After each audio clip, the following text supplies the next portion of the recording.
여섯 번째는 비뇨기계입니다. 비뇨기계는 유리너리 시스템이라고 합니다. 이 유린이 소변이에요. 그래서 한마디로 비뇨기계를 말하자면 소변을 만들어서 배출하는 소변의 길입니다. 여기에서 가장 크게 작용하는 장기는 키드니입니다. 콩팥이라고 하고요. 옛말로는 신장이라고 합니다.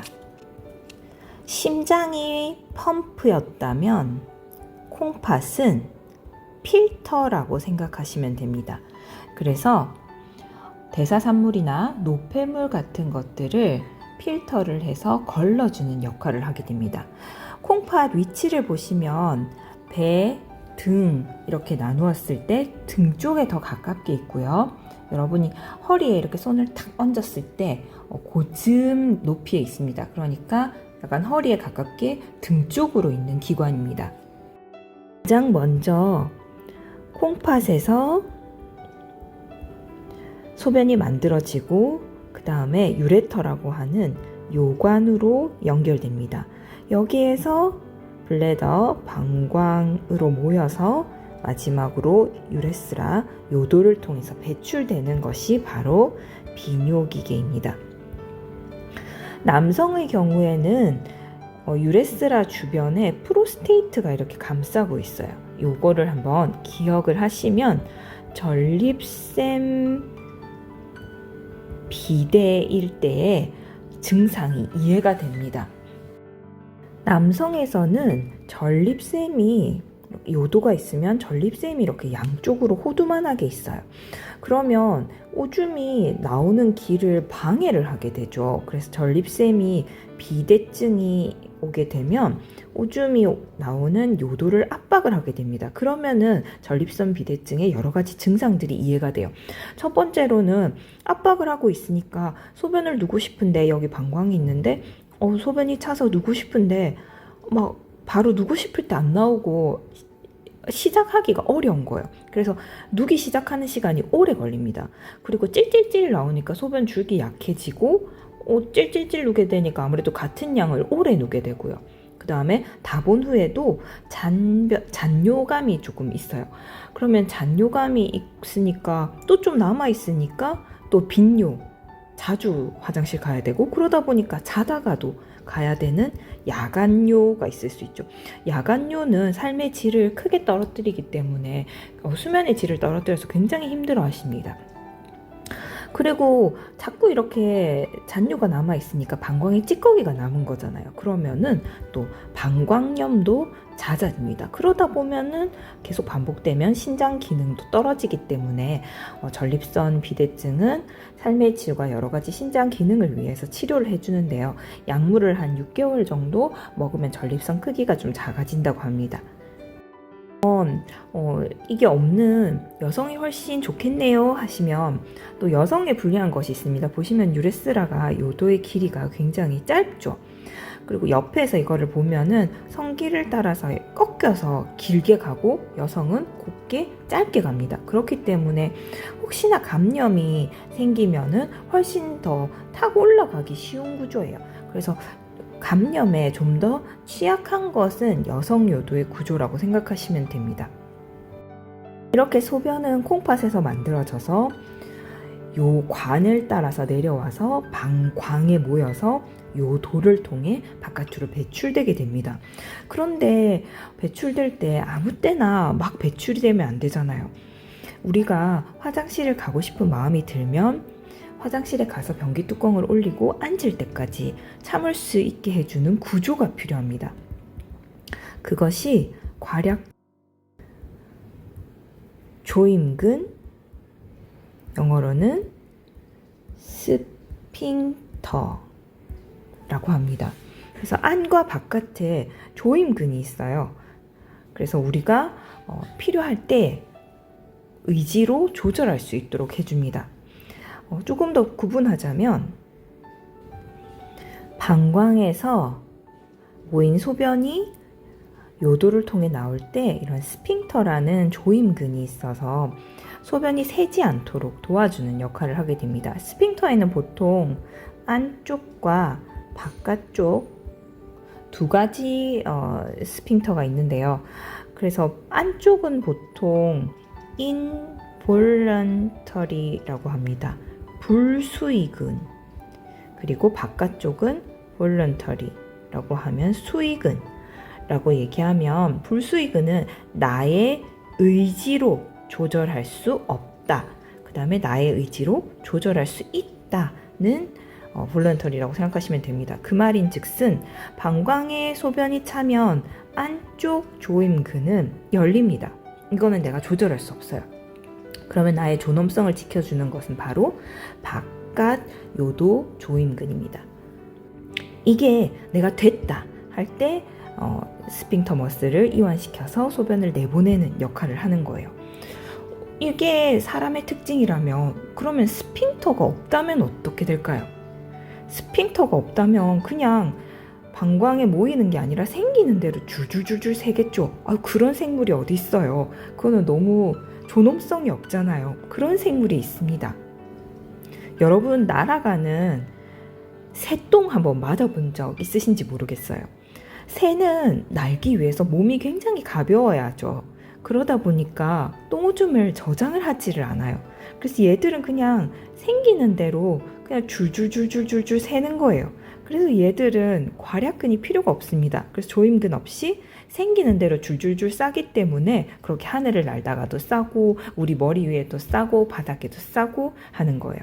이런 게 만약에 이 괄약근, 조임근이 사람에 없다면 우리는 어떻겠어요? 계속 줄줄줄줄 새니까 우리도 기저귀를 차고 다녀야겠죠. 그러면 너무 정말 힘들잖아요. 그래서 이렇게 괄약근이 안팎으로 꽉꽉 조여져서 우리의 존엄성을 지켜주는데 큰 역할을 하게 됩니다. 소변이 나오기 전에 모이는 곳이 어디예요? 바로 블래더죠. 블래더는 보니까 방광에는 굉장히 두꺼운 근육층이 있는 걸 볼 수 있습니다. 우리 그런 말 한 번씩 하죠. 오줌보 터질 것 같아. 그때 오줌보를 사용해서 예전에는 놀던 게 있었어요. 돼지 오줌보가 이렇게 생겼는데 여기에다 바람을 넣어서 축구를 뻥뻥 하면서 놀았습니다. 축구공을 사기 힘들었을 시절의 얘기죠. 그래서 이렇게 근육성의 기관이에요. 왜 근육성의 기관일까? 근육성이라는 거는 이게 커졌다 작아졌다를 할 수 있다는 뜻이거든요. 그러면 여기에 소변이 많이 찼다가 쪼그라들었다 할 수 있다는 그런 뜻이 되기도 합니다. 그러면 너 진짜 오줌보 터질 것 같다는 말이 과연 말이 될까요? 자, 우리가 한 200-300 정도만 돼도 소변을 누고 싶다는 신호를 보냅니다. 그러면은 저희가 요도를 통해서 바깥으로 배출하게 되는데, 우리가 최대한으로 모을 수 있는 거는 한 800에서 엄청 많아야지 성인에서 1000ml, 1리터 정도 됩니다. 이 정도 되면 정말 한계까지 가득 찬 거예요. 이전에 꼭 배출을 하셔야 되고요. 그러면 제가 맨날 하는 질문이 있습니다. 1리터가 찼어. 더 넘을 것 같아. 그러면 자, 화장실을 못 갔어요. 그럼 어떻게 될까? 그러면 학생들한테 물어보면 꼭 한 명은 그렇게 얘기를 합니다. 방광이 터집니다. 제가 처음에 말씀드렸죠. 굉장히 근육성의 구조라고. 그리고 축구공으로도 썼어요. 그런 방광이 과연 안에 소변이 많이 찼다고 해서 터질까요? 안 터집니다. 굉장히 단단한 구조이기 때문에 터지지 않고 그냥 소변이 아래로 이제 새게 되겠죠. 막아주던 익스터널 스핑터 바깥 조임근이 더 이상 버텨내지 못하면서 그냥 댐이 무너지듯이 새게 되지 방광이 터지는 게 아닙니다. 계속 거꾸로 거슬러 올라가 볼까요? 방광에 모이기 전에 유레터, 요관을 통해서 오게 되죠. 그런데 이 요관은 재미있는 사실이 있어요. 저 의과대학 때 보통 할 게 너무 많고 서로 도움을 많이 주면서 공부를 하다 보니까 도서관이나 강의실에 같이 모여서 공부를 하게 되는데요. 시험 전날이었어요. 한 학생이 남학생인데 갑자기 땅바닥을 떼굴떼굴 구르면서 너무 아파하는 거예요. 그래서 어떡하지 했는데 좀 이따가 얘가 또 멀쩡해요. 그래서 괜찮은가 보다. 또 시험 전날이니까 병원 가기도 그렇고 또 공부를 했어요. 그런데 두 번째로 또 떼굴떼굴 구르는 거예요. 야, 진짜 어떡하지? 했는데 또 조금 있으니까 얘가 괜찮아. 정말 이제 어떡하지 했는데 공부를 하길래 그런가 보다 했는데 또 좀 있다가 또 애가 정말 떼굴떼굴 구르는 거예요. 그래서 이건 도저히 안 되겠다 해서 응급실을 간 적이 있습니다. 이거가 왜 유레터를 할 때 제가 말씀드리냐면, 유레터에는 생리학적 협착이라는 게 있어요. 의학에서 생리학적이라고 하면 그냥 정상적으로 원래 태어날 때부터 있는 거다. 그러니까 협착이라는 말이 오해를 불러일으킬 수 있지만 원래 모든 사람한테서 좁아져 있다라고 이 얘기를 하시면 됩니다. 그래서 생리학적 협착이라는 게 있어요. 어디 있냐면 유레터가 여기서부터 여기까지인데, 얘는 다른데 눌리면은 좁아질 수 있다는 거를 기억을 하시면요. 맨 처음에 나올 때 한번, 신장에서 콩팥에서 나올 때 한번 좁아집니다. 그 다음에 두 번째로 여기 이게 동맥인데 온 엉덩 동맥이라고 해서 커먼 일리악 아테리입니다. 이게 익스터널 바깥 그리고 안쪽 인터널로 나뉘는데, 요 주변을 가다 보니까 동맥은 굉장히 힘이 좋고 탱탱하거든요. 그러니까 얘한테 눌린 거예요, 요관이. 그러면 여기가 또 한 번 좁아져요. 그리고 마지막에 또 탱탱한 데가 어디라 그랬어요? 이 블레더, 방광이 근육이 굉장히 탄탄하다고 했죠. 그러니까 거기로 쏙 들어가려고 하다 보니까 들어갈 때, 시작할 때 한 번, 그 다음에 온 언덩 동맥에서 한 번, 그리고 방광이 들어갈 때 한 번, 이렇게 세 군데에서 생리적인 협착이 있습니다. 이게 무슨 상관이에요? 아까 학생이 몇 번 굴렀는지 기억하시나요? 3번 굴렀습니다. 만약에 신장에서 결석, 돌이 생기면 어디에 걸리겠어요? 여기 한번 걸리겠죠. 그러고 나면 사실 중력이 밑으로 당겨주고, 또 위에서 여러분 손을 이렇게 코스처럼 동그랗게 말아보세요. 그렇게 하면은 그 위에서 물이 계속 들어온다고 생각하면 이게 벌어지겠죠, 직경이. 그러면서 돌이 또 한번 내려가요. 내려가다가 온 언덩 동맥에서 또 한번 눌리는 데서 또 한 번 더 걸리는 거예요. 그러고 나서 또 똑같이 중력과 그 물 소변 내려오는 것 때문에 또 넓어져요. 그럼 또 거기를 통과해. 그리고 마지막에 또 방광 들어갈 때 한 번 더 고비가 있겠죠.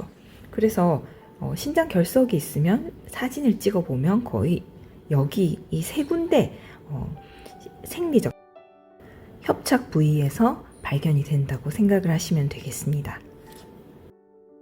마지막으로 순환계의 하이라이트가 심장이었다면 비뇨기계의 하이라이트는 신장, 콩팥이라고 할 수 있겠습니다. 콩팥은 대사산물이나 노폐물을 배출하거나 산염기 평형, 전해질 평형 같은 것에 관련된 기능을 가집니다. 콩팥은 등 쪽에 가깝고 옆구리 쪽에 가깝게 있다고 그랬죠. 그러다 보니까 여러분 잘 때 옆으로 눕는 거 있죠. 그런 자세로 신장 수술을 하기도 합니다. 콩팥을 할 때 가장 작은 단위를 기억을 해주셔야 되는데요. 그게 뭐냐면 네프론이에요. 영어로는 네프론인데 요 온이라는 게 붙으면 기능할 수 있는 가장 작은 단위라고 생각하시면 됩니다. 그러니까 신장으로서 기능할 수 있는 가장 작은 단위라는 게 네프론이라는 거예요. 나중에 뇌신경계를 가면은 거기에는 뉴론이라는 게 나옵니다. 마찬가지로 온이 붙으면 뇌신경계에서 기능하는 가장 작은 기능이다 라고 기억을 하시면 되겠습니다. 그러면 네프론은 뭐냐 하면 이 두 개예요. 글로메룰라 캡슐, 글로메룰러스라고 되어 있는데요. 이게 사구체라고도 하고요. 옛날에는 이게 토리입니다. 그리고 이거는 토리 주머니라고도 하고 보만스 캡슐이라고도 합니다. 보만. 그래서 이 주머니와 토리라는 것을 합친 것을 네프론이라고 해요. 얘가 뭔데 가장 기본 작은 단위인가요? 네프론이 뭘 하는지 한번 볼게요. 네프론은 이 톨이라는 거는 꼬불꼬불해져 있는 모세혈관 덩어리라고 생각하시면 돼요. 근데 우리가 필터를 하는 기능은 요 튜블들에 있어요. 그러면 이 혈관 안에 있는 노폐물이 어떻게 이런 튜블로 들어가질까? 자, 바로 압력 차이를 이용합니다. 어떤 압력 차이냐면 여기에 보니까 afferent arteriole, efferent arteriole이라는 말이 이게 들 들어간다는 뜻이에요.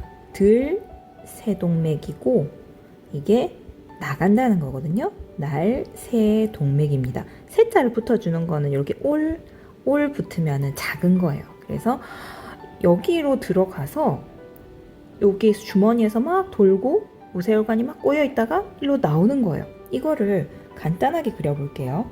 자, 들세동맥 들어가서 막 이렇게 혈관이 꼬여 있어요. 그리고 주머니가 이렇게 받쳐져 있죠. 튜블로 연결돼 있고 그 다음에 나가는 게 여기 있어요. 이 차이를 느끼시나요? 이 직경이 들어가는 거는 넓고 나가는 거는 적게 그렸어요. 그러면은 얘들이 막 가다가 여기서 막 압력이 높아지고 여기서는 채이게 되겠죠. 그러다 보면 이 압력 차이에 의해서 여기로 노폐물들이 막 투과가 돼서 나오게 돼요.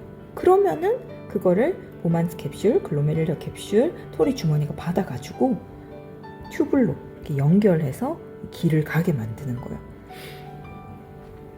이 토리에서 하루에 여과되는 양이 약 160리터예요.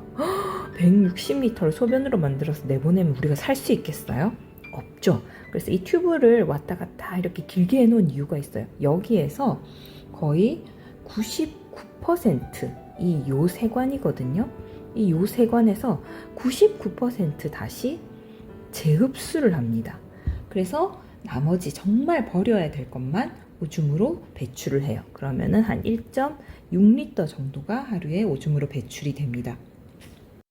건강검진 받을 때 보면 GFR이라는 게 나오거든요. 이게 신장 기능을 보는 건데 그게 글로메룰랄 필트레이션 레이시예요. 이게 여기에서 이루어지는 겁니다. 여기에서 여과가 되는 정도에서 글로메룰랄 필트레이션 레이트에서 GFR을 건강검진에서 보면 이걸 가지고 신장 기능을 유추할 수 있습니다. 그러면 이때 뭐가 여과되느냐? 이렇게 들어가서 모세혈관 있고 토리주머니 있고 날세동맥이 있잖아요. 이때 튜브로 나오는 거에는 사실은 큰 뭐 백혈구, 적혈구 이런 것들은 있으면 안 돼요. 그래서 뭐 백혈구, 적혈구 이런 거는 나오면 안 되고요. 대신에 여기에서 나올 때 뭐 물과 나트륨, 포도당, 아미노산, 뭐 칼슘 같은 것들이 나옵니다. 그러면은 오줌에 뭐 포도당, 아미노산 나오는 게 정상이에요? B 아닙니다. 이거는 세뇨관에서 전부 재흡수가 돼야 돼요. 그래서 소변에 당이 나오면 당뇨죠. 그리고 소변에는 단백뇨라는 것도 한번 보잖아요. 단백뇨도 있으면은 비정상입니다. 이렇게 필요한 것들을 요세관을 거치면서 다 재흡수를 해요. 그럼 이 작은 개념하고 이게 이렇게 큰 게 되는 게 조금 연결이 잘 안 될 거예요. 이런 세관들이 이렇게 와서 마지막에는 컬렉팅 튜브라고 해서 이거는 집합관이에요. 그래서 이 여러 개의 요세관이 하나의 집합관으로 연결이 되고 이게 또 여러 개가 모으면 요 끝을 콩팥 유두라고 하거든요. 그래서 여기에 오줌이 모이고 또 요런 레날 펠비스라고 하는 콩팥 깔때기에 또 오줌이 모이고 그래서 유레터를 통해서 블래더까지 이렇게 내려가게 됩니다. 근데 만약에 여기에 염증이 생기면 벌어져서 안 나와야 될 것들이 나오게 되겠죠. 그래서 보면은 뭐 혈뇨, 그 다음에 단백뇨, 이런 게 있다. 그러면은 뭐 급성 토리신 위염이다. 어큐트 글로메룰러 네프라이티스다 라는 거를 의심해 볼 수 있겠습니다. 그러면 이 사구체 여과율이라는 거는 어떻게 조절이 될까? 첫 번째는 호르몬, 두 번째는 신경으로 조절이 됩니다. 먼저 호르몬으로 어떻게 조절이 되는지 보시면 이거는 신장을 하면 항상 나와요. 그래서 레닌, 안지오텐신, 알도스테론, 엑시스라고 해서 이 축을 따라서 조절이 됩니다. 이게 무슨 일이냐면 만약에 혈압이 낮아지거나 아니면 혈압이 낮아진다는 건 사실 체액량이 낮아지는 것도 있거든요. 그래서 체액량이 감소하거나 아니면 교감신경이 항진이 되거나 하면은 신장에서 레닌이라는 것을 분비를 하게 됩니다.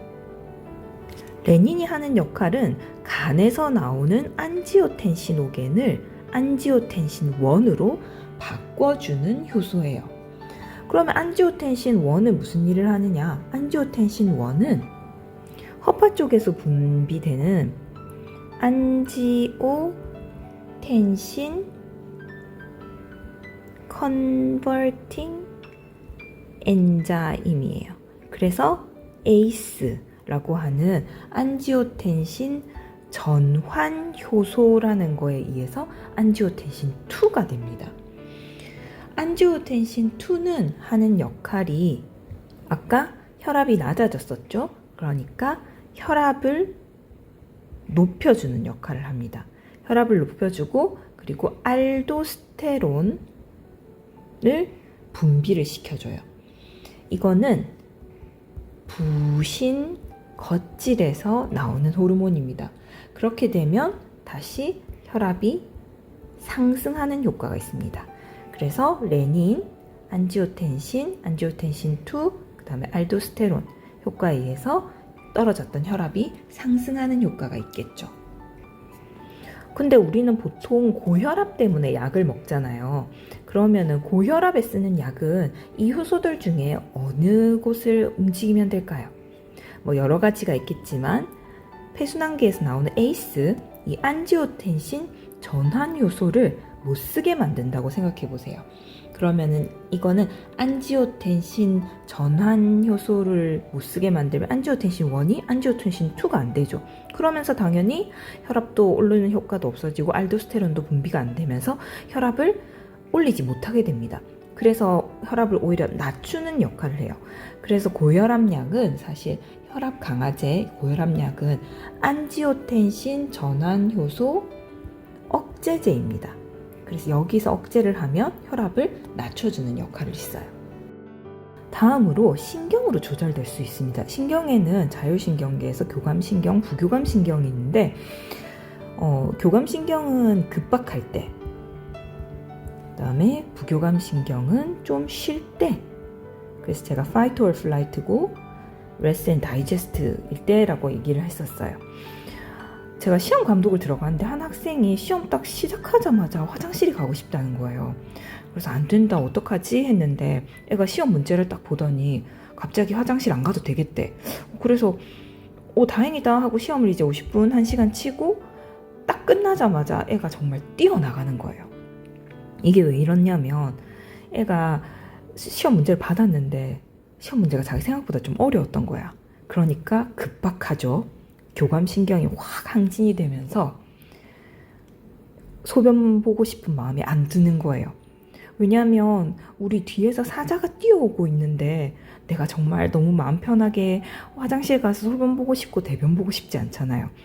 그래서 교감신경이 항진됐을 때는 소변을 보고 싶은 마음이 없어집니다. 그러고 나서 시험 끝나자마자 걔가 뛰어나갔잖아요. 다치고 나니까 다시 마음이 편해진 거예요. 그러면서 부교감신경이 항진이 되면서 이제 소변을 좀 내보내도 되겠다라는 신호를 보낸 거예요. 그러면서 다시 소변을 보고 싶은 신호가 온 겁니다. 이렇게 신경으로 조절이 될 수도 있어요. 오늘은 비뇨기계를 봤는데요. 비뇨기계를 할 때는 제일 먼저 기억을 해야 되는 게 소변. 근데 순서는 콩팥에서 만들어서 유레터 할 때는 세 가지 협착 부위 기억하시고 유레터에서 이동해서 블래더 방광으로 들어가서 모았다가 유레스라를 통해서 요도를 통해서 배출을 하게 됩니다. 요도를 할 때는 여성은 짧고 직선이기 때문에 염증이 더 걸리기 쉽다. 남성은 길고 구부러져 있기 때문에 좀 그런 가능성이 떨어진다. 대신에 40세에서 50대가 넘어가면 전립샘이 비대해져서 요도를 압박하기 때문에 그것으로 인해서 소변이 잘 안 나오는 증상이 있을 수 있다. 근데 이 키드니를 할 때는 기억을 하셔야 될 거는 네프론 가장 기본 단위다. 온이 붙었다. 근데 들세동맥, 그 다음에 토리 주머니, 날세동맥 있는데 토리, 사구체, 그리고 날세동맥이 있는데 이 주머니를 통해서 세관과 이어지게 된다. 그래서 이 이어져서 나트륨, 아미노산, 포도당 같은 것들은 다시 재흡수가 99% 된다. 그리고 집합관이 모이고 다 이게 많이 모이고 나면은 콩팥에 있었던 깔때기 그리고 깔때기 이렇게 모여서 다시 유레터, 요관을 통해서 나오게 되는 거다 라고 기억을 하시면 되겠습니다.